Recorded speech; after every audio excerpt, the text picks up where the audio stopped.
Chicken wings are something you can never get tired of, but you can't always make them the same way. Which tastes better, garlic chicken wings or Orleans-style chicken wings? Let's make both. And let's add a garlic butter chicken steak too. After all, eating it won't make you gain weight. Hi everyone, I'm Nigio. Follow me into the kitchen, and no matter what we're making, there's nothing to worry about.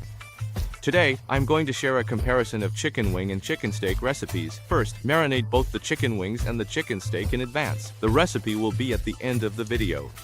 Let's start with the garlic butter chicken steak. Heat a pan with a little oil, add the whole chicken steak and pan fry until both sides are slightly crispy.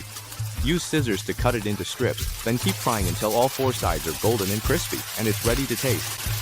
With the garlic butter sauce, the chicken steak is crispy on the outside and tender on the inside, bursting with rich flavor. Next, let's make garlic chicken wings. Put the marinated wings in the pan and fry until both sides are slightly crispy. Then, cut small slits in them and continue frying until they turn a deeper color. Take them out and set aside. Crush the garlic and rinse it once. Add a little oil to the pan and sauté the garlic until fragrant. Add cumin, Chinese spice, chili, and barbecue seasoning and stir fry until the garlic paste is slightly crispy. Note, you need to keep the heat low the entire time.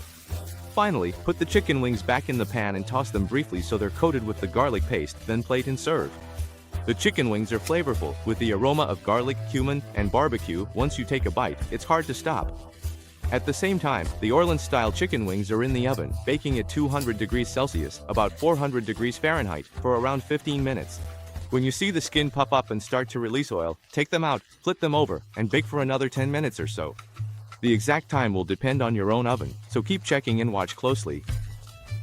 In my opinion, these Orleans-style chicken wings are just as good as the ones from that famous fast food place, juicy, sweet, and savory, and incredibly tender.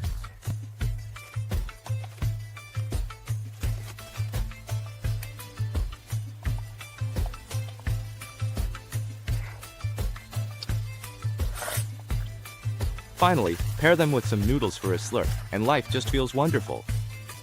From my experience, as long as you marinate them long enough and get the cooking time right, making chicken wings and chicken cutlets at home is actually pretty easy. Go ahead and give it a try.